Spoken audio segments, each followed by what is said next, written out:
Hi, everyone. Welcome back to The Progressive Bitcoiner. I'm your host, Trey Walsh.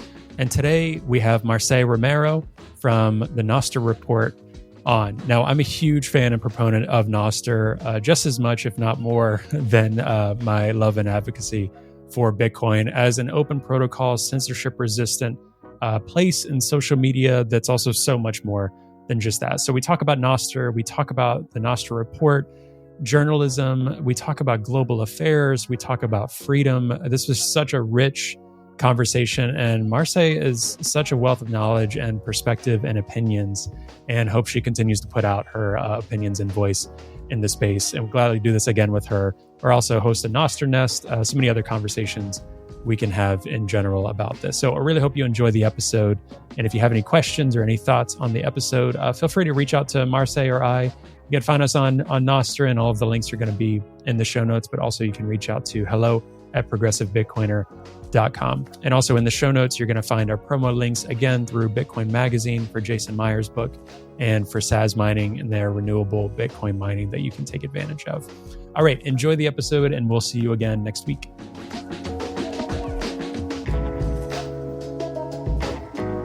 Hi, Marce, and welcome to the Progressive Bitcoiner podcast. How are you? I'm great. How about you? I'm doing good. I'm really excited to talk because I think this is what I was going to say right before we started recording. One of my favorite things to talk about for a while now is probably Nostr. Now, my preference is to say Nostr. I understand. Probably more formal is Nostr. What's your approach? You're a Nostr person, right? I am a Nostr person because it's like Nostradamus. Yep. There you go. And I'm like a Hispanic speaker, so in Spanish is Nostr. So when I say it in English, it just comes out like that. Yeah. Well, awesome. I'm super excited. This podcast is going to slowly morph more and more to Nostr conversations, I think. And, if a lot of people haven't realized it already, a lot of Bitcoiners have. Nostr, I think, is really important and almost just as important as Bitcoin and a lot of the things that we believe in, who are on the platform, who are using it. But before we get into all that, for those that don't know you and don't know Nostr report, do you want to let people know a little bit about you, your background, and how you got involved with Nostr report? Yes. So my name is Marce, and I write for the Nostr report, record, edit videos for the Nostr report. And my background is, I do marketing and PR for Bitcoin firms. So I work with a Bitcoin company and do marketing and PR for them. That's basically what I do. But my background is actually sort of like everything happened by chance. I went to medical school. In the middle of medical school, realized that I'm almost about to finish medical school. I realized that I didn't want to do that. I had tried really hard, and always had complications when it came to like family things that made me have to take a semester off. And I would always go back and finish the next semester. I really like medicine and learning about the human body, but I felt like this wasn't sparking joy. It made me fully happy.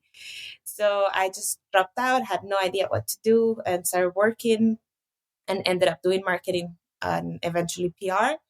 And I realized I really liked it. Still wasn't fully sure about it, but I was good at it, and it was like easy enough for me to do it. And I just was learning on the go.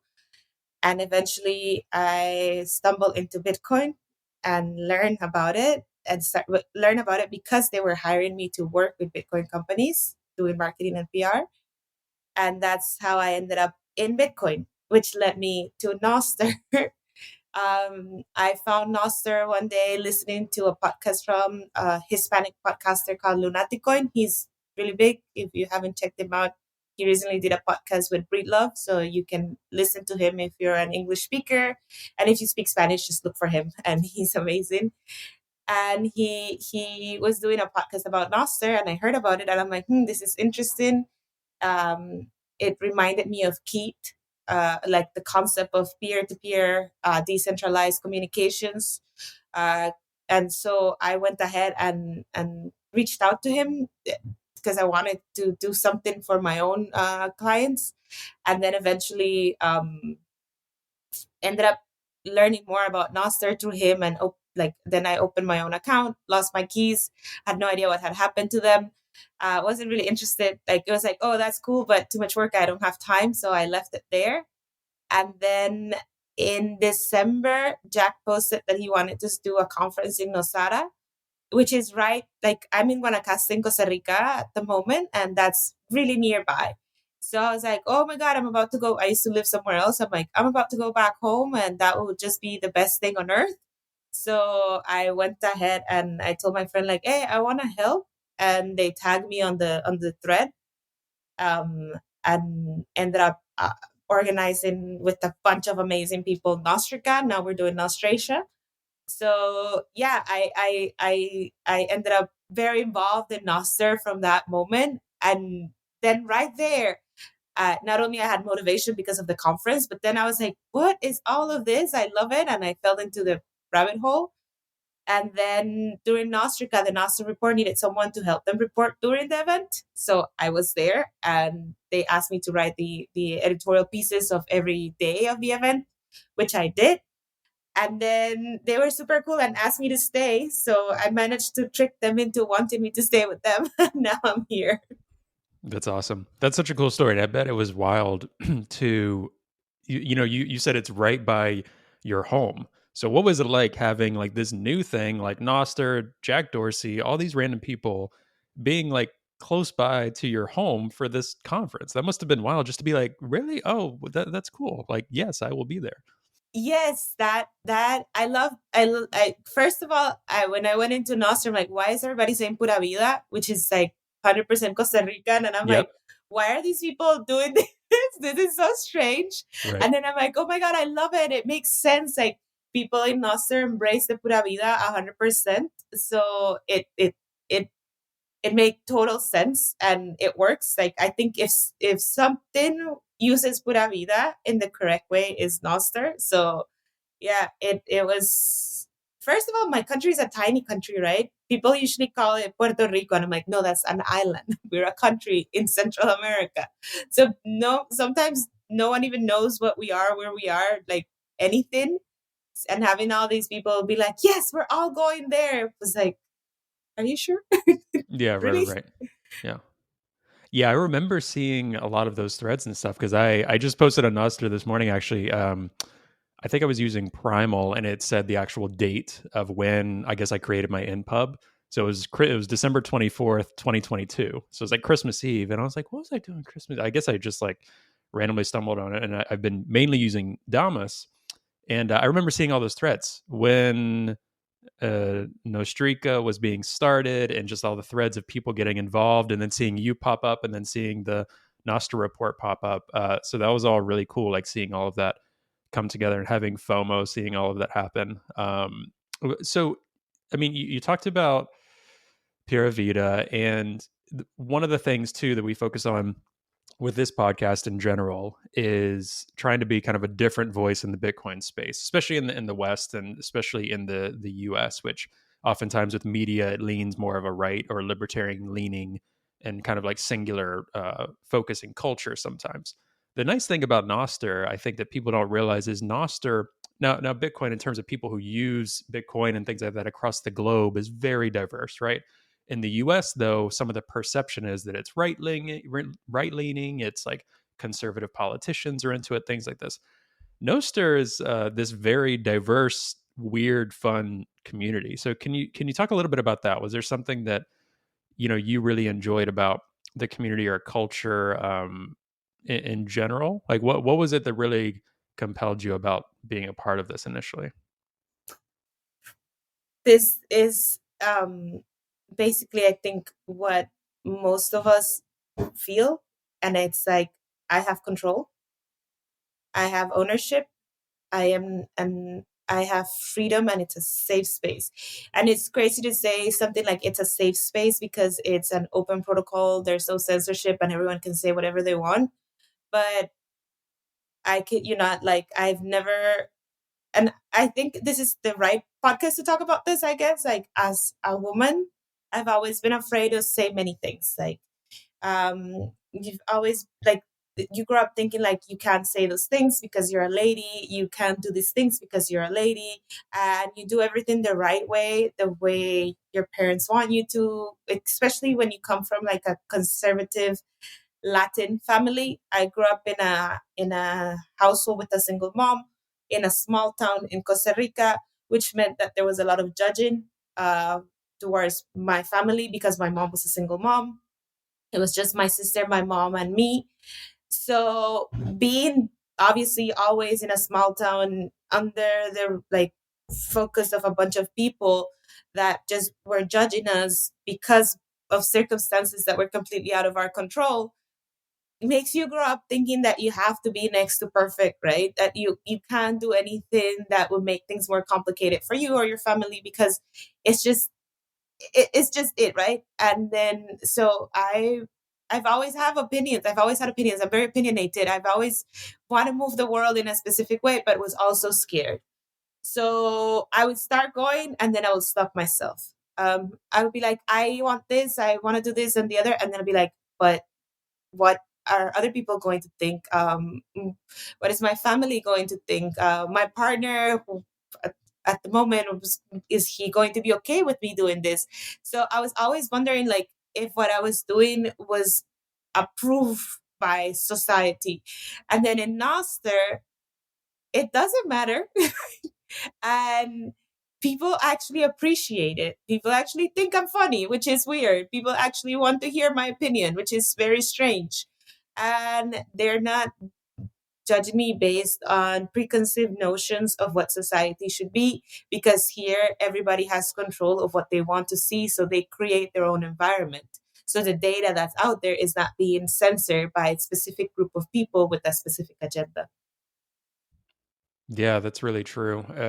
So coming at this too from obviously of being involved with the Nostr report from that journalism marketing angle, can you talk a little bit more about that too? And I also want, this is kind of our first focus on Nostr, and I'm going to have a lot more conversations with a lot of people in the Nostr ecosystem, from devs to other reporters. Edward Snowden, if you're listening, you can come on as well. Might have direct messaged him. Not that that does anything, but you never know. Um, so we have a lot of conversations about Nostr. So for you, from that angle, you talked about you can control it, and that's so true. And I think that was really well said. Everything you just said. From a journalistic angle, what does that mean to you? What does that freedom and control mean? It's beautiful. And then I go back to where I am, right?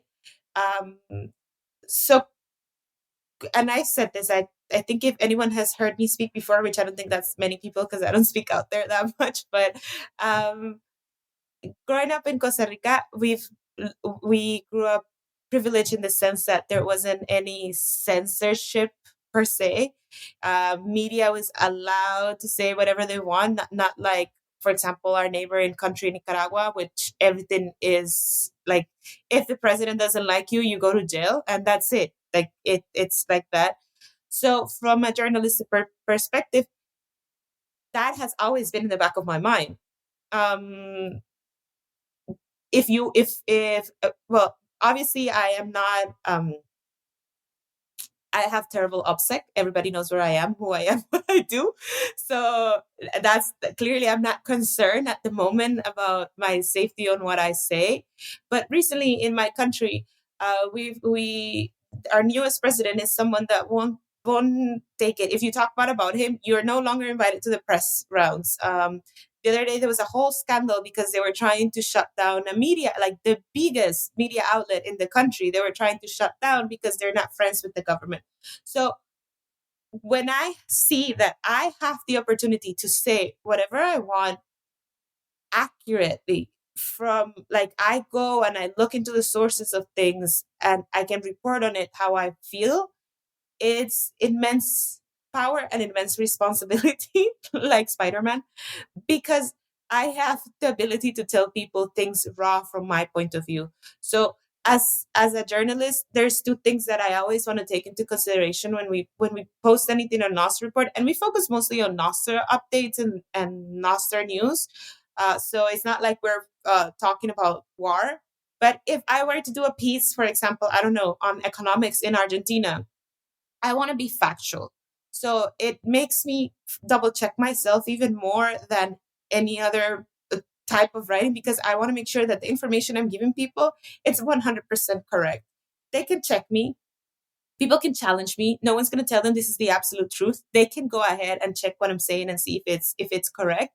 And then on the other side, I don't want my opinions, my personal opinions, to interfere in what other people think. I want other people to have their own opinions and form like intelligent ideas based on what I'm giving them. So it keeps you checked. It gives you power, but it gives you responsibility. And the responsibility part is way heavier, because you need to make sure that your audience has the information in the most responsible manner. Hmm. Yeah, and I think too, what people don't realize is, or many people realize, because many people don't even know about it, but if Bitcoin's early, Nostr is so early, right? So you all are focusing on Nostr updates right now, but there's a whole ecosystem that has yet to be untapped in terms of Nostr. If it does become more mainstream, or even if it doesn't, the amount of outlets, Nostr right now is focused a lot on Bitcoin and Nostr, and those like privacy implications, decentralized, the relays, things like that. But there's a whole field of journalism and censorship resistant speech that has yet to be realized on Nostr. That it's been tried through other avenues, right? Like Mastodon, Rumble, Blue Sky, other things, and there's a lot of resources and a lot of people talking about those things. And I do think I'm really excited for more communities to find Nostr. And again, a lot of us are doing a lot to try to get the word out about it, including Nostr Report, in a way that I think is really compelling. And shout out, I'm going to put this in the show notes as well, but shout out to Max DeMarco with his film recently, right, on Nostr, and just the 25 minutes of explaining why Nostr is important, why it exists. So I think that's really powerful. But what you're doing with Nostr Report, are there any kind of goals or visions you have of other things you want to be talking about via Nostr? Like, what are some of your favorite things to talk about and report on, if you had to choose in this space, and using Nostr as that platform? Well, recently I had the opportunity, and I think, yeah, that one was uploaded already. I interviewed Hodlnaut. Yes, That, I saw that. Yep. Hmm. yeah. So first of all, can I, what the, whatever, right? Like Yeah, it what? was in Prague, right? Was Yeah, that? in Yeah. Prague. I got Hmm. to sit down with him and talk to him. And first of all, I was very nervous, because never even imagined that I was going to be sitting down next to Hodlnaut and talk to him about it. So now I watched the interview. I'm like, oh, I lost so many opportunities to ask him so many things I wanted to know. But Right. uh, Always going to be the case. Yeah. but talking to him and talking to Ricky, which is one of the Bitcoin explorers, he talks about human rights. I think I would love to go more down that route.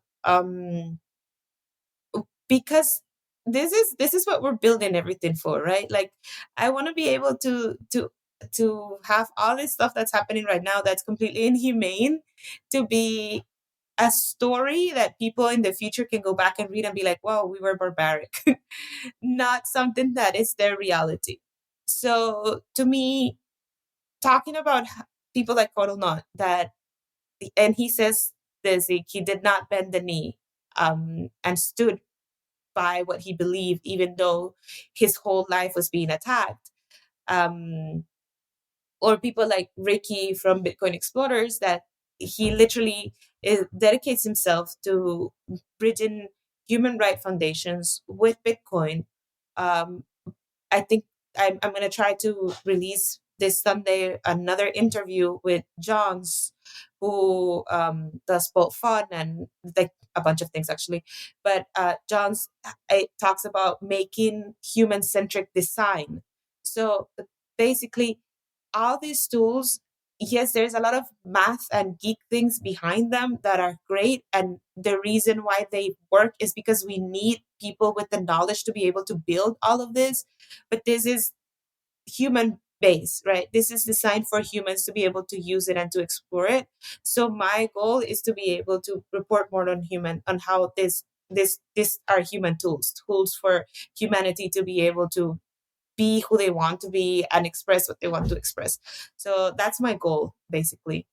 Yeah, that's really exciting. How optimistic are you about these things? So I've seen a lot of quotes, arguably, for not, let's say, censorship resistant technology, right? Just in general, decentralized, like Bitcoin, Nostr, for them to succeed, it takes people caring about it. So one concern is that people are apathetic. People are just like, like it's easier through this, or it's easier on Twitter, or it's easier through this general large bank where my accounts already exist, or oh, well, the government, it's easier with these government supports, things like that. How optimistic are you that this will win or is winning? How do you feel about that in general? Well, I'm a forever optimist, to be honest. So I'm always in everything, in absolutely everything. I'm the kind of person that um will fall in love, break her heart, and still be ready to have butterflies in my stomach next time I find someone else. Like that's just who I am, right? Like forever optimistic about absolutely everything. But also I'm a realist, and some days my optimism isn't as high. Especially when it comes to these kind of things. Like we work really hard, but then I sit down and I see I've been in this space for 2 years. It's just been 2 years. That's nothing compared to many other people. Mm. And So does that include Bitcoin in general? A lot of these technologies. Bitcoin in general, Yeah. yeah. So it's just 2 years. Mm. And when I see what I've built in 2 years, it's a lot. And then I see what other people have built in longer time, and it's a lot. And then I meet someone, I don't know, in Japan who has been doing this for less and also built a lot.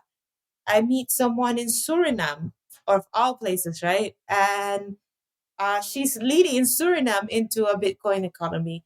So those are like tiny dots in a map, but they all come together and eventually the whole map becomes orange. So, or purple, or both. So, what I mean is, it some days it might feel like we haven't done anything. Some days I feel like I didn't work at all. Other days I feel like, Jesus, today I didn't stop. And it comes to that. I don't see hyper Bitcoinization happening tomorrow. I don't think that's going to be it. There's a period of change, and I think we are starting to see the need of change. So we're not even in the period of change. We're starting to see the need of it. And that's big. The mentality of a lot of people need to change. Sadly, a lot of things need to fail in order for us to be successful. And I'm 100% sure, and this is something like the mission for us is freedom, right? That's the end goal. That doesn't mean it has to be the way we're doing it. We could be wrong. And I'm okay with that. I'm okay if tomorrow someone comes and tells me, you were wrong, this wasn't it, this is it, and it works. By all means, go ahead. If it works, I'm down. If I come here and this is as far as I can get the mission, but you come and pick it up and make it a success, that's already a success for me. Or if it takes two more people in order for it to be successful, that's okay for me. I just know for a fact, and this is it. Like, there's no way things can stay the way they are. There's no way economies can stay the way they are. Entire civilizations, countries living under the level of oppression and restrictions that they are, things cannot stay like this, and it will not. Mm. Yeah. It's interesting. We had a Twitter Spaces with Ben DeWall yesterday at the time of this recording. And one of the things he talked about is, and we talked about kind of like some anarchist principles and libertarian in the true sense of the word, meaning just, people kind of collectively forming together and doing things very democratically. And one of the things that he said is, rather than trying to overthrow, like intentionally overthrow a system, what you do is, I think what I've seen a lot in the Bitcoin ecosystem with builders or Nostr is you build these parallel systems, right? While the other systems are crumbling and will fail, right? So that it's kind of that competition of like, Nostr is working, Bitcoin is working, right? And it's kind of like, we'll see how it plays out, right? Because that's kind of the main goal is you build a system and then people ideally will see that system's better. That system promotes freedom. That system isn't destined to fail in the end, or is a train falling off the tracks, right? We build these systems kind of parallel rather than intentionally just trying to fight one system without anything being built, right? And one thing that I've seen too in Bitcoin and Nostr is just the incredible passion people have in the projects, companies, initiatives, whatever people are putting blood, sweat, and tears into. I've never seen anything like it in the world, right? I mean, some people might have thought about this with the early open internet protocols and things like that. This is getting back to that a little bit when a lot of it was co-opted. Recently there's so many different opinions on it, whether it was like once Facebook started coming around, once all the, Google became more centralized, Microsoft, Apple, all of these players. I feel like Nostr and Bitcoin is kind of returning a bit to some of the principles of when the internet was first being started and the intention behind the open internet. And that's really, really exciting. And people are motivated. And you're right. The amount of change and amount of things being built in 2 years' time and 6 months and 1 month, it's crazy. Like it's genuinely wild. I also think, for example, Jack said it, I think, in Max's documentary, that it reminded him why he loved the internet on the first place. Um, I've never met people so passionate and willing to talk not only about what makes them passionate, but what makes others passionate. Like when you sit down with a Bitcoiner or an ostrich and you start talking to them about the things you love, everybody gets excited with you because they understand that passion. And I think that comes with the proof of work concept that only we like. I sometimes see people. I recently became obsessed with going to the gym. And at the gym, you meet a lot of people that do a lot of work and like build hard, right? And to me, that's proof of work. And I get along with the people at the gym. Probably never talk to them about Bitcoin, but I get along with them because they know proof of work.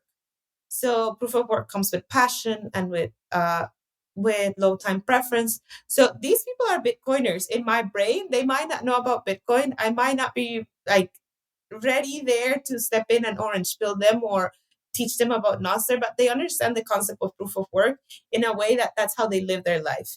And when you meet people that live their life under the proof of work concept, everything changes because they're willing to go more than the extra mile to make sure that things are right.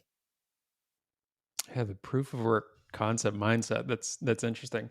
Um, yeah, you're right. And I've said this probably on almost every episode of this podcast so far, and will continue. And I'm on the left. I'm very progressive. That's how I've typically voted in all of that and where my values lie. But one of the things I will say is like for society to get better, society to change, it really does start with every individual, like internally, right? Every individual saying, today I'm going to try. Today I'm going to try to be a better neighbor, try to be a better partner, son, daughter, whatever. And so that proof of work concept, right, where society has beaten down so many people for so long, a lot of people are tired. A lot of people don't feel like trying. So it's a really, really hard concept. So Bitcoin, Nostr, all of these things requiring flipping some narratives on their head, starting with kind of internally, like you need to put in the work yourself, right? You need to understand that this life and these actions require work and effort and compassion and all of these things that aren't easy. It's like eating healthy over eating the box of Oreos sitting next to you. Like it's all of these little principles and metaphors.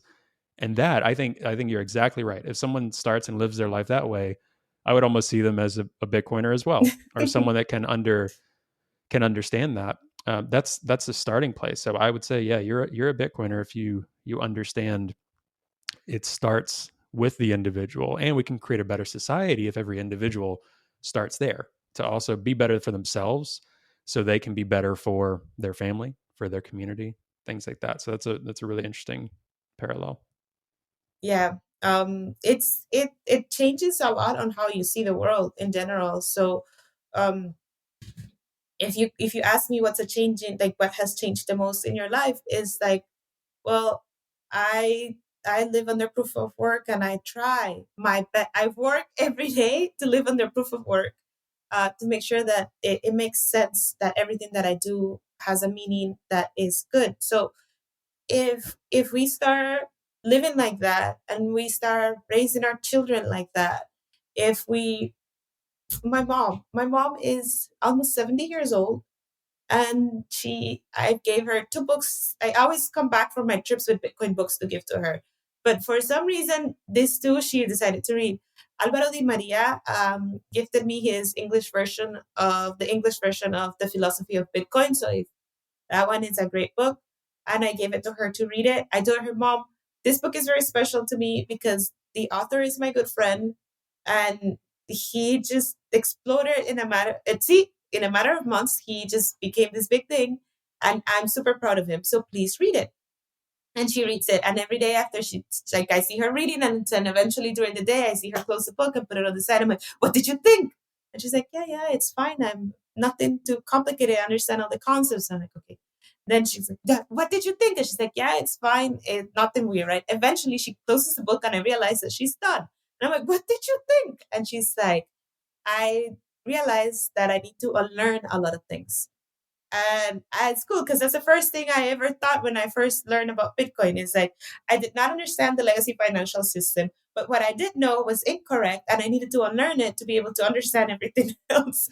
So, like, seeing someone that's almost in her 70s say something like, well, I realized that I need to unlearn a lot of things to be able to be a part of this.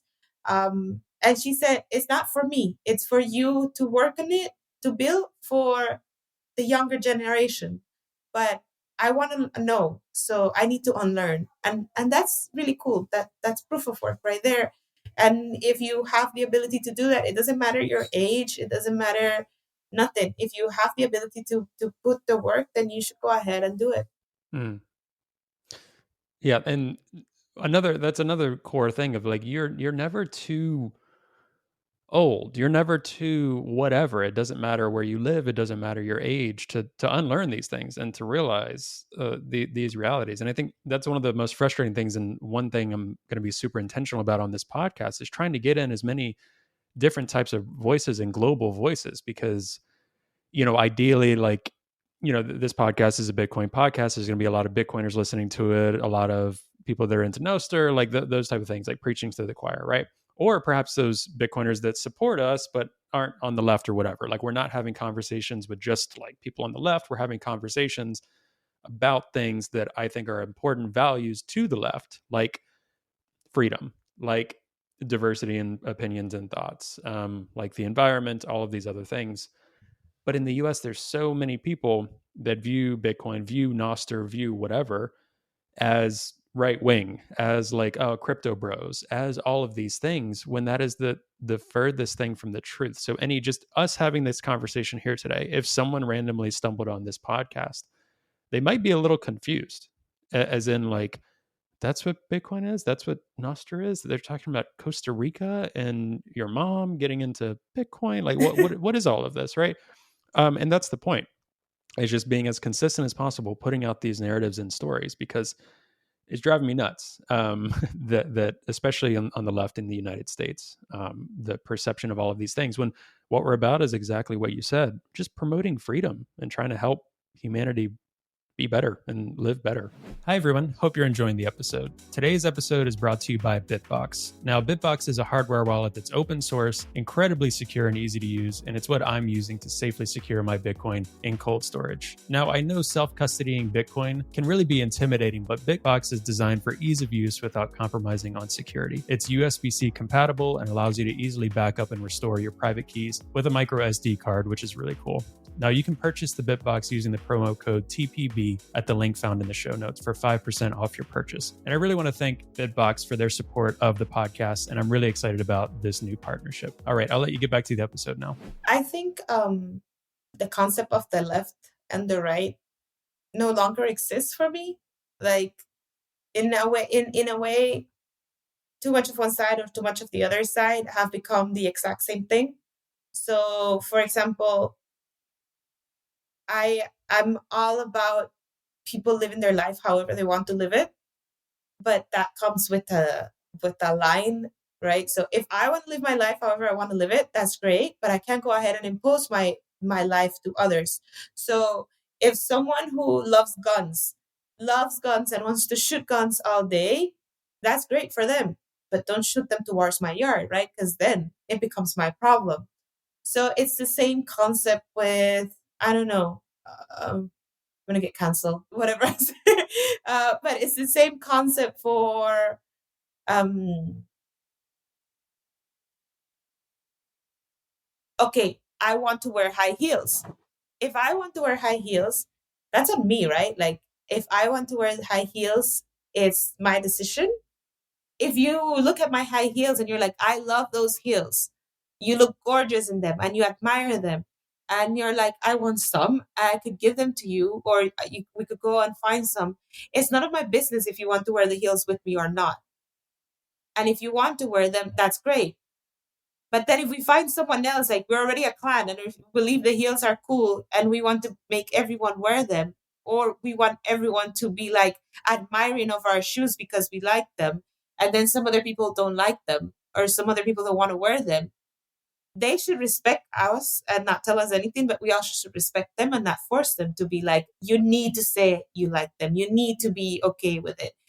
Because it doesn't have to work that way. And I think that's the line where the right, like that's why I choose two topics like that, like the guns and the heels. Like there's two things that I think everyone should have the right to enjoy however they want to enjoy, but never force others to enjoy it, admire it, or just respect each other. And basically that's what we should all be working towards, respect. And if I don't like what you're doing, I don't need to have you in my life, and that's fine. But I shouldn't be forced to have you in my life because you have a different opinion that it's being praised at the moment. Yeah. Yeah. And that's what it starts with, right? Again, individual, again, just respect, coexisting. And the only reason I've mentioned this too, like even though my personal values and political are on the left, huge reason I wanted to, I've been involved with kind of conversations with progressives of the left in Bitcoin since I've gotten into Bitcoin and even doing this podcast is because the dominant narrative in American media and thought on what Bitcoin is says that Bitcoin is a right wing thing. It's Yeah. not. One of the reasons I'm saying it's not is not because I'm like hate my right wing friends or those, right wing Bitcoiners, anything like that. Far from it. It's what I'm saying is like trying to fight the FUD that's coming from the left and trying to say, no, this is more of what Bitcoin is and talking about it in this way. If it was the opposite, if there was a lot of left views in Bitcoin or whatever, I would probably be saying, hey, we need to do more to say that Bitcoin isn't just a left thing, right? So that's a huge reason. It's outside of my, and again, there's going to be bias. There's going to be individual. Like I carry my own biases and opinions and things like that. And I'll be very honest about that. I'm not pretending I'm completely neutral. I'm a human being in all of this. But that's one of my main motivators for this is right now. That's why the name of this podcast is the Progressive Bitcoiner Podcast. The progressive is a very US based term as well, but it Yeah. applies to kind of anything in the left. There's a lot of attacks towards Bitcoin or even censorship resistant protocols like Nostr. That in a lot of people's minds, not focusing as much at the moment on content moderation, which is a whole nother conversation. People will view that as like, oh my gosh, that's a right wing thing. Like free speech is a right wing concept right now, or like that word, right? And I actually hate that freedom. Like even people are like, oh, freedom, like especially in the US, people hear the word or people talking about freedom, it's almost like a right wing thing. I'm like, can we Can we stop not? that? Like, yeah. So, freedom should be promoted by everyone. And I do also get frustrated equally with, let's say, those on the right that are trying to impose their views or their will or their religion on other people and saying freedom. And I'm like, no, you don't believe in Mm-mm. freedom. Just like if the left is trying to do that as well. And I would love one day to not talk about any of this in these left, right, red, blue ways. And maybe we'll get there. Hopefully, Nostr will just be the thing. It's the protocol that most things are built on. Bitcoin will just be money, will just be the standard. That is That is that is the it. goal. And I don't know if it'll happen in our lifetime, but I'll fight for it, as long as I can. I think with decentralization comes individuality. So I don't know when or why um being on the left became trusting the government blindly. Why? I don't know. I thought it was more about challenging that government and keeping them in check. Um, Can I if you jump in go, really, really quick yeah, on that? So what I was going to say is there's a lot of, I think most people in the left, from the left that are the most vocal Bitcoiners, like Bitcoiners from the left, are in that camp of like, I thought the left was against just endless wars and against censorship resistant or against censorship and open journalism, free speech, against government overreach and power. That is very true. I think it's hard to be a Bitcoiner and come from this Democratic Party as it is today viewpoint. So I will say that. I think just as there's many folks on the right who also worship the government in certain ways, yeah, I think they're going to have a hard time finding what they're looking for in Bitcoin. But sorry to interrupt. You can go ahead. it's okay. Adding to what you just said too is it for me, for example, it's been a bit hard in the sense that I'm a millennial woman of color, right? So what does that mean? Um, usually, so let me organize this to phrase it correctly. But I'm a millennial woman of color, which means that I faced racism, I face sexism, and I've haven't faced that as much here in Bitcoin, in Nostr. In Nostr, not even at all. Not like in Nostr, my identity hasn't even come to be played or questioned. I don't think I've ever felt that I'm being patronized by my race or my gender or my nationality or anything like that. In Nostr, I have never felt that. In Bitcoin, yes, maybe some sexism. I have seen it, and most of the time it's very like stupid guys at like conference parties, not even in the workplace. I've I've never had the opportunity to be able to speak my mind and have my mind being taken into consideration, uh, my talent being appreciated by people as much as I have in this space. So those are the kind of things that I wish more people would know. I wish people would hear this. That this is yes, there's a lot of right wing people, conservative people saying stupid things like women are made to procreate and men are out there to be working and stuff like that. Yes, there's people like that, but those people tend to be very loud. The same way that those those conservative left. So there's a conservative left and a conservative right, if we look at it this way. So those people that are like hardcore left, Or like uh, dogmatic. Yeah. dogmatic left, yeah, are very loud. The same with the dogmatic right. They're very loud, but they're not all of us. They're just very loud people that tend to get more attention because they will grab it. And that's not it. Like if you're a progressive, if you're a leftist and you've never heard about Bitcoin and you're listening to this isn't it. And um I'm not talking from privilege saying that, oh, I've never faced sexism. Yes, I have in life in general, or racism. Yes, I have in life in general, but I've never been in a safer space in my life than where I am right now. And that is nice. I know that I came in here early, so it's easier to feel safe when you're one of the first. But I feel like we're ready to have more people like me or like you. We won't be setting you aside because you're different. Is this is all about being everyone here. We're a bunch of geeks. We're a bunch of geeks that were probably bullied in high school. We're a bunch of Mhm. geeks. It's fine. Yeah. Yeah, and for those that have, and again, everyone has their individual perspectives because there have, there's even some people in the Bitcoin community that might get frustrated with me because I say there is a community, right? And again, my background was in sociology, so the way I approach problems and things is thinking about people groups, thinking about how we collect ourselves and cultures, and there is a online US context, there is a little bit more of a dominant culture in certain Bitcoin camps. Again, from some of those loudest people. So when I talk, there's a lot of people that are just, or a lot of accounts that are just trolls online of any community, right? So that's excluding that.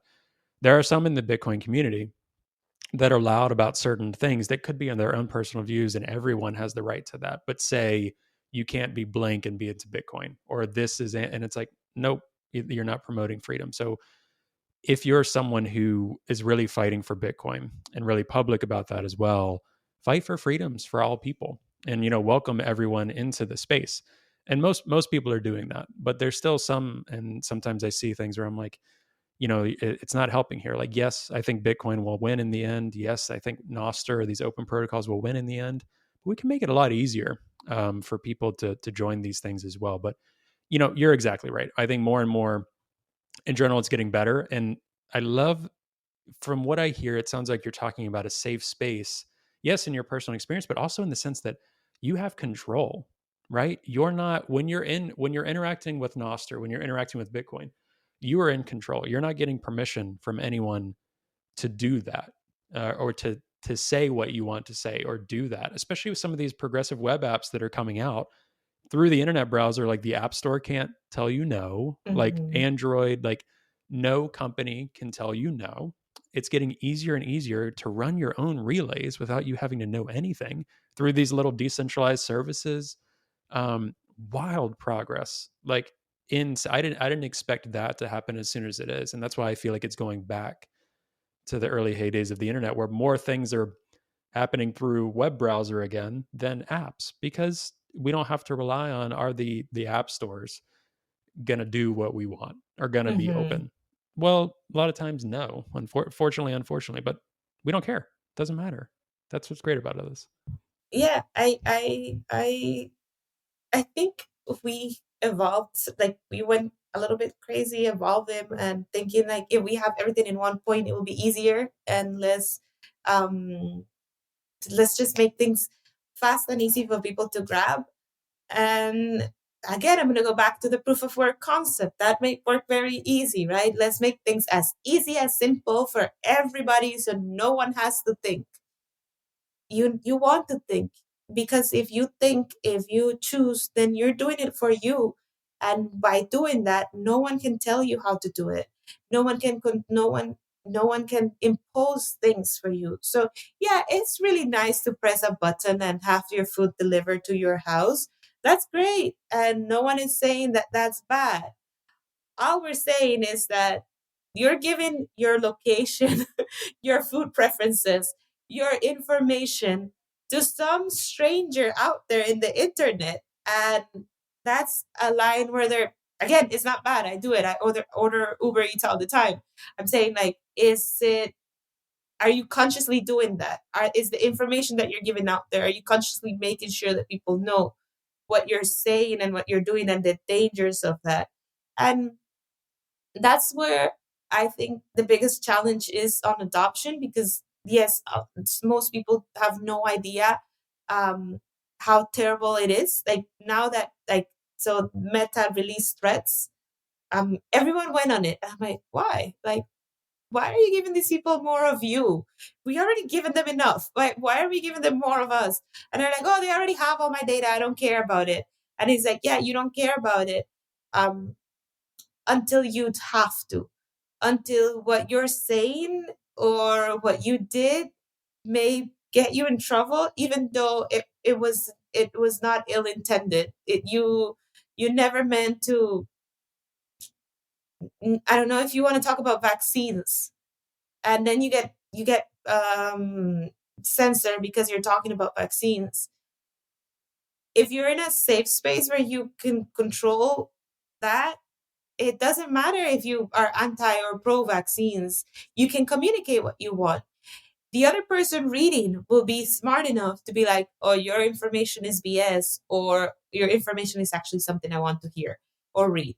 So that's to me key. The part where we explain to people that it's not okay that they took all of our data to make your life easier, because it's not making your life easier. It's just giving you, like, it's just putting you in a little square, in a little, like, I want to say jail because that's not the concept, but it just limits you. and you're allowing yourself to be limited because you don't know better. But those out there who do know better, our job is to educate and to explain it and not be all like, oh, you idiot, you love social media, you're so basic, that's too mainstream. No, we want to be mainstream. We really do want to be mainstream because we want to be out there for everybody to think that owning your own data and controlling it and like doing social media or any other protocol or communications or money on your own should be mainstream. We should be mainstream. And the only way we're going to be mainstream is if we're actually nice to mainstream people and bring them over in a nice way. Right, right. There's two things. So Margot Paez's episode that was released at the time of air for this one a couple of weeks ago. Margot said something really profound that I've been thinking a lot about, and it's kind of obvious, but saying, the reason we're doing a lot of this, whether it's in Bitcoin, Nostr, whatever activism you're involved in, Arab Spring, whatever movement you can think of, right? Civil rights, any of these really profound things, is not because our only goal is to win and because we're going to win or the promise of winning. It's because it's the right thing to do. And so again, it takes individuals or communities saying, we're going to do the right thing even if we don't win. Or even, and I know people say, oh, Bitcoin is winning, Bitcoin is going to win, right? And I agree with that mentality, but a lot of it is, it's like, I want to live in the world where these things are the default, or these things are the mainstream, promoting human rights and freedom, starting with the individual, with communities, where women in Afghanistan fleeing the Taliban are able to like hold their own property and money and not relying on that, not just saying, well, it's complicated and there's this treaty and these agreements with these countries, and well, we can't just go in there and do this or that. Like, no, they get to decide that for themselves. I want to live in that world, so I want to fight for that world. And that's why I'd like to think most, if not all of us, are in this doing what we're doing.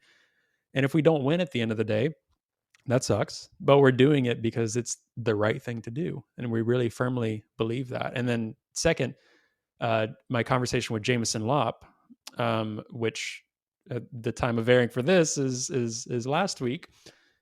He said something else as well, that one of his biggest concerns is that ease of access, right? With technology companies, with the Facebooks, with your bank account, with Coinbase, whoever it is, right?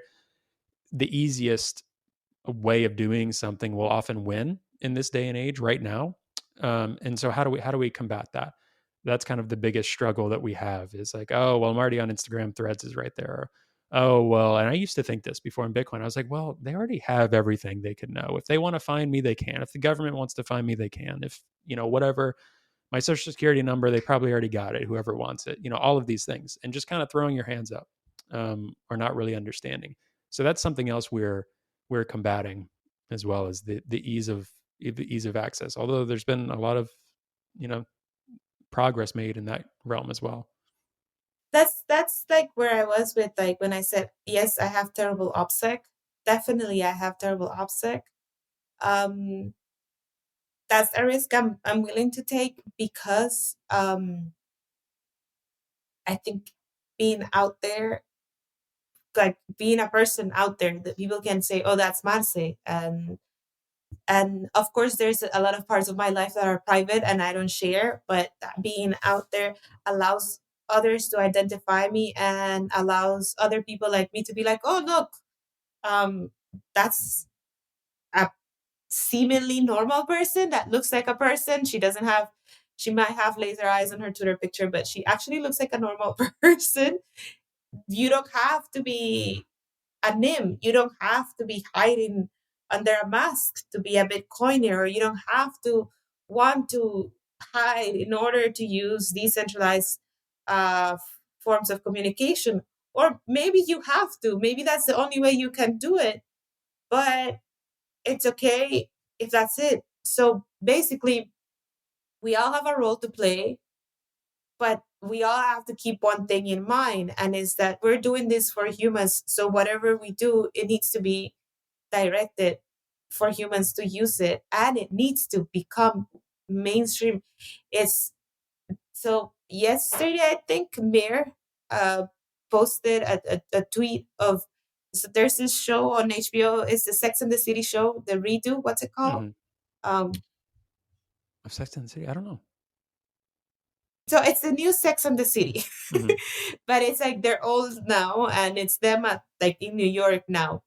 And in the show, there's a cameo of a lady wearing a Bitcoin bag. So it's a little purse, round purse, and it has a Bitcoin Oh, in really? it. Yeah. And everybody's like, "Oh, I hate that! And that show is crap." Blah, blah, blah. And I'm like, no, don't hate that. I mean, the purse is ugly. I would never use it. That's my personal opinion on a purse. I usually walk around with my phone in my hand. I don't ever have much more than a phone.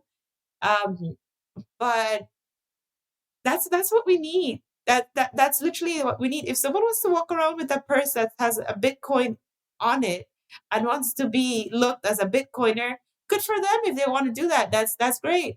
It's their own choosing, and if they want to be a target because of that, maybe they won't only be a target. Maybe there actually be people like, oh look, that's Bitcoin. Can you talk to me about it? Like that we need. Um, Clearly, I don't know if the show is good or bad, but that doesn't matter. It's a big show with a lot of reach, and that's like it's HBO, and that's what matters. Yeah. And one of my most frustrating things from the, to use this word intentionally, like in the US, the place of privilege, the US sits in the world, right? The US dollar, the privilege of government, largest military, all of these things.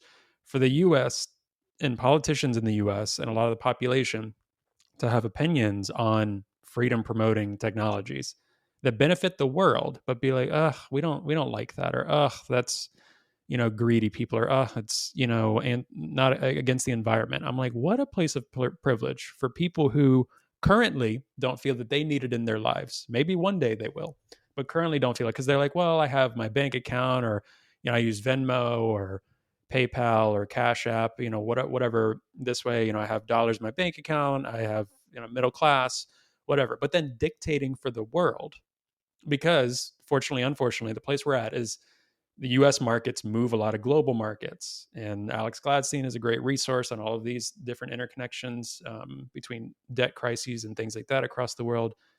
But again, that's one of the things that frustrates me most is, let's say if someone watches, that show on the really nice TV and the really nice house, whatever, and they're like, ugh, Bitcoin. Like, gosh, isn't that terrible for the world? And it's like, why having an oversized opinion on that and dictating that for the world? That's one of my biggest frustrations right now. And I have said this on here, like I am in Massachusetts, which is where Senator Elizabeth Warren is my senator, who's very against crypto, Bitcoin, things like that, right? And so again, place of privilege. She has a really nice house in Cambridge, right by Harvard University. All of these things, having these opinions, um, and really fighting against something that I'm like, the naivete and stupidity to argue that with such vigor and anger and righteousness is one of the most privileged things I've seen in my lifetime, and one of the things I'm going to fight against wholeheartedly. It just enrages me like no other. You know what makes me angry? People thinking that they know best for others. Like, oh, and this is something that makes me so upset. It's like, you should be offended by that. And I'm like, why? It's insulting to you. Like, says who? It's because they're insulting you in XYZ way. And I'm like, and if I don't care, is it insulting? Like, if I don't care, is it a problem? So people thinking that they know what's best When it's for just something others, specifically to you, right? yeah, or Yeah. if it doesn't matter to me, why should it matter to you? So they're out there fighting all these like things that are so bad for the underprivileged from their privileged point of view. So it's like, do you really know how we feel about that? Do you really know what we want? Because it's really easy for you to think about it, but you've never experienced. Maybe we don't care, but maybe we do care about the fact that the Venezuelans are walking across Central America to cross a border where they're just going to get put into a little concentration camp and sent back to a country where there's probably little to no resources for them to be better. That while these people walk across America, because it's the whole continent, the continental America. While they cross continental America, they go through Central America, they go through North America, and all the way to the Mexican U.S. border. Tons of things happen to them. They lose all their money; it's taken away. They don't have food; they can't buy it. They have, you know, how many currencies these people have to experience in order to get all the way to the northern border. And when you get there, you're like, oh, criminals are crossing the border illegally. Have you ever even thought about the fact that why do these people have to be there on the first place? What happened in their countries that they're there? Um, it's not easy. Like I've immigrated to other countries not because of a situation like that. I've done it out of like I just wanted to live somewhere else. I went to study, like underprivileged situation. I got a job, like it's just things that made me move to a different country, and it was hard. It's really hard to pick up and go where you grow up. So imagine leaving everything behind, not knowing how you're going to pay for food while you cross the world, not knowing anyone, not having anything at all, just like maybe your children and a backpack with some stuff. And that's what you take. And you're here wondering, oh, we shouldn't call them Latinos, we should call them Latinx. That's not the biggest problem these people have. The biggest problem these people have is not being able to have food, not being able to have money that actually works, not not being able to hold cash. In Argentina, $300, 300 US dollars looks like a stack of cash like this. No lie, I've seen it. I've held it in my hands, and and when I was there in November, it looked like a stack of cash like this. And now it looks like a stack of cash like this. People need solutions. And yes, you live in an economy where your money is basically the ruling money of the world. And maybe you never felt the need to use anything else. You never had an economy that's dependent on the influx of other people's money, other currencies. Um, so you don't see the need of needing Bitcoin. But right now, I think the US is being hit pretty hard with inflation. Prices are really high on everything. And that's where you need to sit down and wonder, why? And what happened? So to me, that this is what bothers me about people thinking Bitcoin is a right thing or a left or not for the left. It bothers me because it's a thing for everybody. It's a problem for everyone. And instead of like going to one side or the other, we should realize that we're all getting equally screwed. And right now, the US has always been leading, and it goes to the rest of us from there. Right now, it's the first time I actually see the global south leading towards something, to a different solution. And that's where, when you tell me, do you think we're going to win? I mean, I don't know, but I do think that things won't stay the same, because right now, the countries that have been oppressed and have lived under the legacy system that only benefit the people on top are now saying, no, that's it. And we have countries like El Salvador saying, like, fuck the IMF. I'm doing my own thing. I'm doing my own bonds. I'm generating my own Bitcoin. I'm mining. I'm using this energy to do whatever I want. We have we have people in Argentina that are like, I don't care if you put a restriction on the amount of US dollars that I can buy in the legacy system. I'm gonna go and buy a stable coin. I'm gonna go and use USDT, or I'm gonna go and buy Bitcoin. Um, or people in Venezuela are like, I don't know. And these are solutions that sound crazy, right? Like, as I'm all about decentralized things, but it's like people in Venezuela are like, you know what? We can't rely on cash. There's not enough US dollars either to pay for things. So we can't go around with cash. Electricity here works some days, and some days it doesn't. So we can't pay with credit cards. Most of the time, the internet doesn't work on like Wi-Fi, or the phone lines don't work. So cards are not an option. Credit doesn't even exist. Let's use the Lightning Network. This is a solution for them. Let's use Bitcoin. This is a solution for them. So that's when, to me, it loses sight of whether it's right or left, because the right and the left that you know is very different from the right and the left that I know, because I've seen it. To me, here, both have been as equally oppressive. Right now, we have a right wing government in Costa Rica that is never going to take Bitcoin as an option, because the president used to work for the I think it was the World Bank. So he used to be work there. The reason he's no longer there is because he got suspended for sexual harassment. So he fits the whole like narrative of a right wing person. He's never gonna use Bitcoin. That doesn't work for him. That makes him lose control, and that's not something someone like that is willing to lose. So here, being a Bitcoiner is just rebellious, and it doesn't go with the right, and that's the people that are in power. So the reality that we see, depending on where we are, it changes a lot, and it shouldn't be a political movement, because I don't think Bitcoin has anything to do with politics, but the fact that they're manipulating it to gain or lose followers.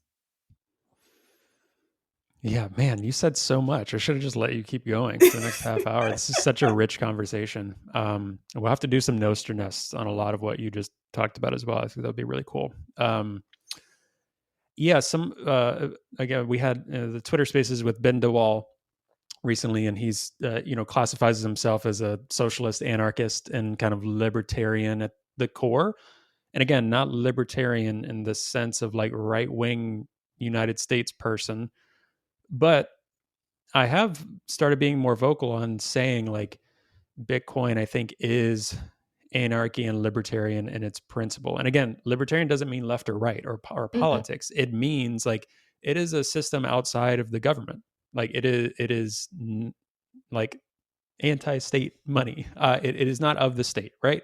It is peer-to-peer money outside of government. That is a libertarian concept. Doesn't mean it's right wing. Doesn't mean it's religious. Doesn't mean it's a political party.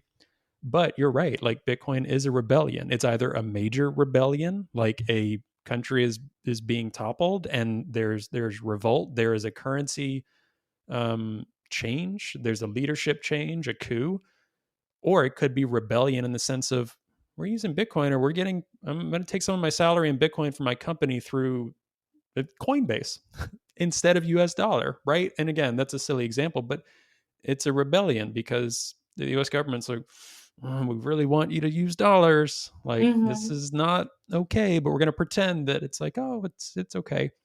That's going to be fought every day. So you're exactly right. It's a rebellion, and yeah, I think the more conversations we can put out there like this, or the more folks can hear, especially from the United States, folks like you say, "Hey, this problem that you're seeing in the U.S. or you're so focused and obsessed with this culture war thing, right?" Or then there's some individuals' opinions that I have as well, and some of that stuff. But like, hey, some of these people are trying to like eat and Eat. live and just like live their lives, right, and not be controlled on the whims of like a pen in DC, right, or whoever this president is, and no matter what, and what I've seen over the years, and that's just grown stronger and stronger over the years, is regardless of who is in power and what political party in the United States, the problems remain the same and they're only getting worse because the system doesn't work.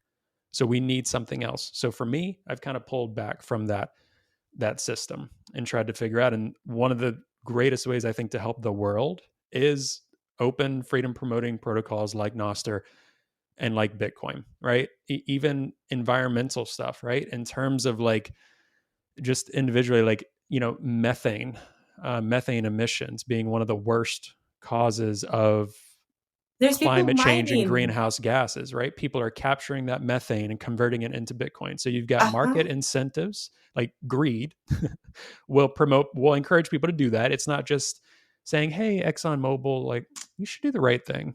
And like let's redo this, or ESG narratives that are fake for markets, or so that you can buy more of this company's shares, right? So you can feel good about it. And we in the US are really good at posturing. We're really good about, man, we did the right thing today.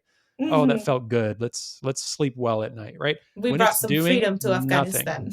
Right, right. When it's doing nothing. This posturing on the environment is doing nothing. This posturing on immigration, nothing. Nothing.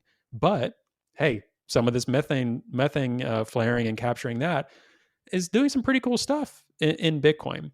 Some of this, hey, Bitcoin is a currency that can go across borders and no one can say yes or no and lower remittance payments.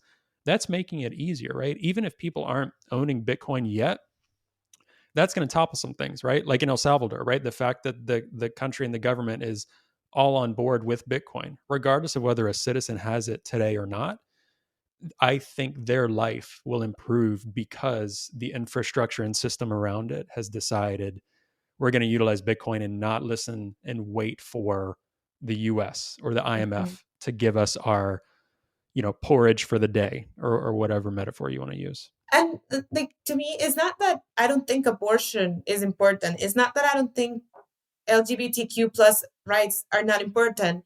It's not that I don't think like whatever you call an immigrant, if it's an alien or immigrant, it's not important.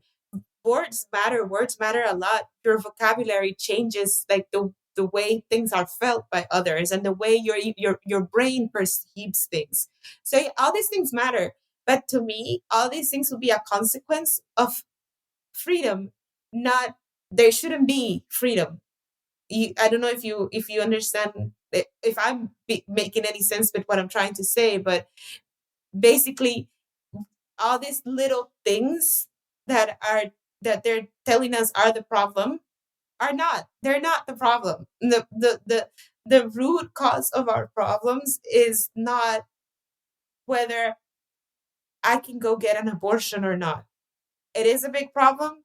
It is something that should be my choice, and I should be at this. It shouldn't be anyone's decision. But you see how clear it is right there. In it's my choice. It's an individual, decentralized decision that I should be taking, and the reason why others can have opinions on whether women get abortions or not is because there's tax money involved.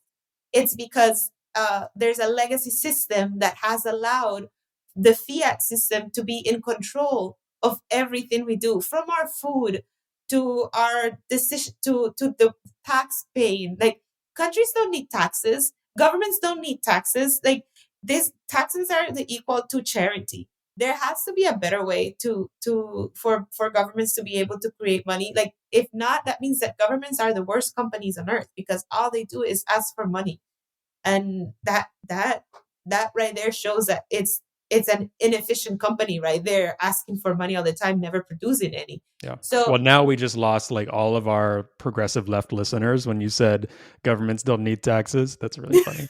But like I agree with you there because again, I've been in this world for a while now, and again, just even that notion of like how governments are run, and I used to have the notion as well that like, oh my gosh, the U.S., we're the wealthiest country on earth. We can do whatever we want. We can make sure every citizen has healthcare and really good pay, really good healthcare. We can make sure that people don't need to work so much. Now we can, but not the way that our system is currently set up, right? With money printing, with debt, with no. We've been on this course for way too long, and I'm not sure how we get out of it, right? And before I lose the point too, I wanted to go back to what you said about Latino, Latinx. I think that was a good narrative, right? And words matter and things like that. But a lot of the posturing that I see, and again, I'm in, like New England, it's kind of a wealthy part of the country because there are very like poor, impoverished parts of the United States that I think mhm, Bitcoin and a lot of these things actually really can speak to in really profound ways. But, I'm in this like greater Boston area, like a lot of like the Ivy League schools, like, a lot of people in positions of privilege obsessing over things like that, right? And some of these concepts are good ideas and narratives, but yeah, it is hypocritical to say, let's focus on Latinx if you're not focusing at all as well. Like, that's fine to talk about and focus on or whatever, right? A lot of times that's being spoken about by not the communities themselves. And that's a whole nother problem. But you're saying, okay, you're focusing so much on that, but we're not focusing on like people's actual needs, the actual problem, the actual crisis. We're saying, check, okay, we've got a new terminology for this group or this person that makes us feel good, makes us feel like we did something right to progress the world. But this person is still living in poverty, or we as a country, as a group, whatever, are doing things that specifically keep these countries impoverished and do those things, right? And it's the whole, global financial system the way it is. So it's, again, obsessing over things that don't matter compared to that, and not focusing at all on that problem, right? If you do both, that's fine, by all means. But I think that's what you were getting to a little bit, is we're obsessing over those things and not looking at all about the other problems, but we're still patting each other on the back saying, look what good people we were today.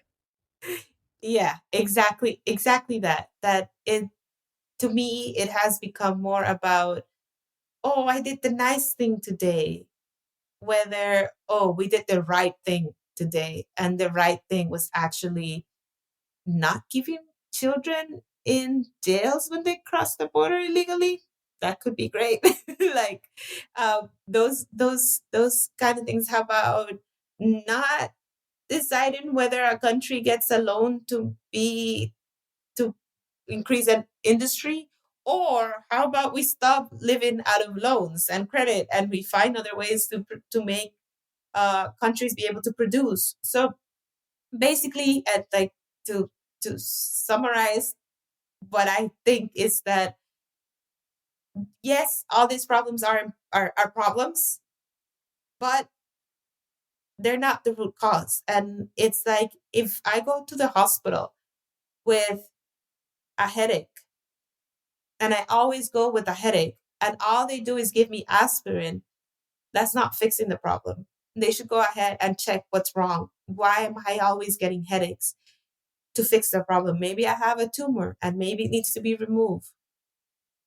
Maybe I don't know, the food I'm eating is causing me to have headaches and I should have a food diary. It's the same thing with the world. The world is sick.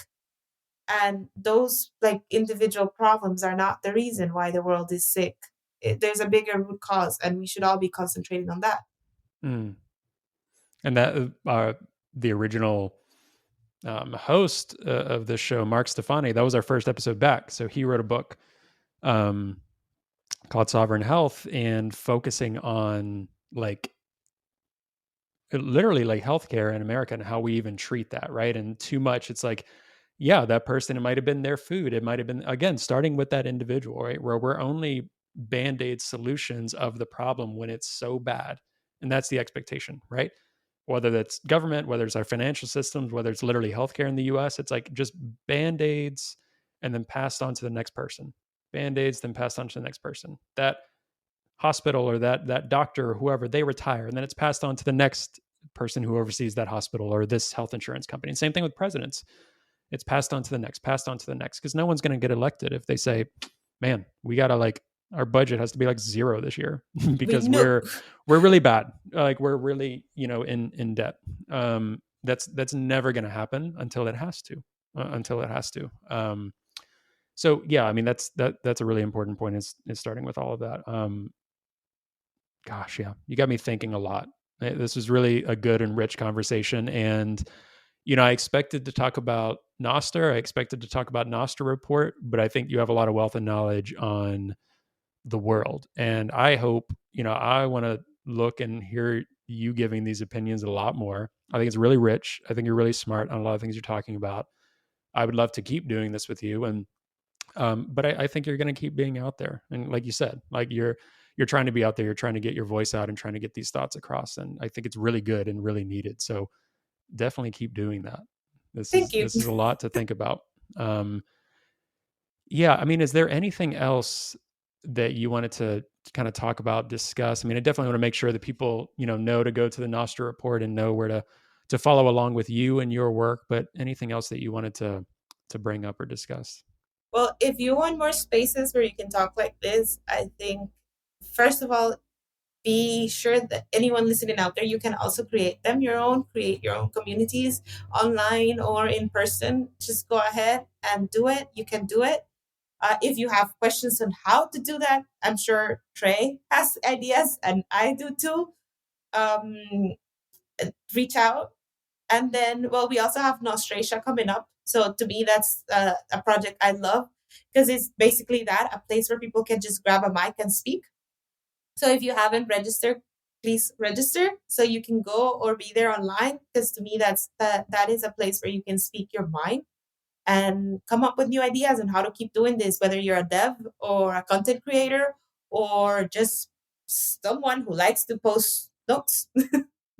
Yeah, that's amazing. And I would also say another big community advocate is Derek Ross, who runs Nostr Plebs, one of the big leads for Nostr Nest in general as well. And that's one thing he's always pushing as well, is like, start your own podcast on Nostr, see where it goes. Start your own community through this or that. Like, do it on your own. You don't have to come on this podcast to talk about it. You can do it on your own. Love to have you and talk about it, right? But there's no gatekeepers with any of this. I think that's really profound and really beautiful. So last thing here, for anyone who is on the left that might not know much about Nostr, maybe they've heard about Bitcoin here and there, they've been curious about all of this, but they associate, open protocols or censorship resistant, they associate it with, oh, that's just for like selling drugs and radical like neo-Nazis who want to post their radical opinions. What do you tell those people about Nostr and why you're advocating for this so much? First of all, I've never had drugs sold to me via Nostr, so someone's failing right there. Right. Someone failed right there. Second, I tell them, yes, those things are there, but also as a community, we take the responsibility to keep it safe. And your community won't let you and your community shouldn't let anyone show you what you don't want to see. So that's the power that Nostr gives back to you. You see someone selling drugs and you're not okay with that, you don't have to participate. And that's the beauty of it. And your community can be like, this isn't good. Let's remove this from the relay. Let's remove this relay, or let's create a relay that doesn't allow these kind of things. So it's up to you. You choose.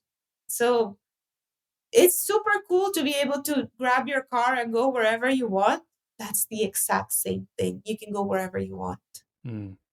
And relays are so early on too. There's so much discussion about all of this.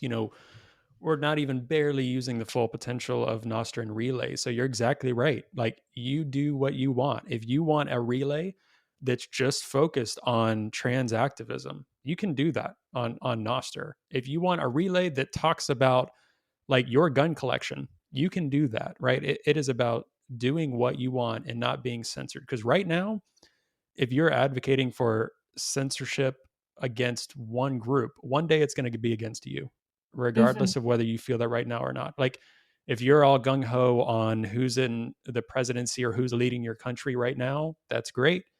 But next year, it could be someone different that you don't like, and they could be trying to take away your access in the US to healthcare, your access to get an abortion, your access to whatever you believe, your access to worship whoever and in whatever church you want to, right? Things like that. Why trust any of this? Do what you want, have it built on an open protocol. That is the point of all of this. And if you want to have a relay to advocate for the government, you can also have that. Yes. Like, that's it. It doesn't matter. Go for it. I don't have any. Sure, you might get a following, maybe you don't, but whatever. You're exactly right. You do you. Yeah, you're exactly right. Oh, this was so great. Thank you so much for doing this, Marce, and I really appreciate you coming on. Anywhere you want to direct people to individually, whether it's your individual profile, any of the stuff you're working on, and I'll include it in the show notes as well. You can go to my profile, go to Nostr Report, follow us there, and on YouTube, because we have really cool videos coming out weekly. And then sign up for Nostrasia. You can follow us as Nostr.world on Nostr and sign up for. We are constantly posting the sign up link.